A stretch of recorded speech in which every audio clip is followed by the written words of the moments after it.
What's up, guys? So today I'm gonna show you my 2020 Throne Phantom.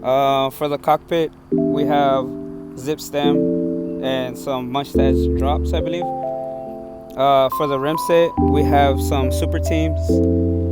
I think it's 88 in the back, and then a tri-spoke carbon on the front. For the crank set, I have a 48 13 regular thrones with clips, bone trigger. For my saddle, it's a regular bone trigger, and as saber is Trek. So yeah.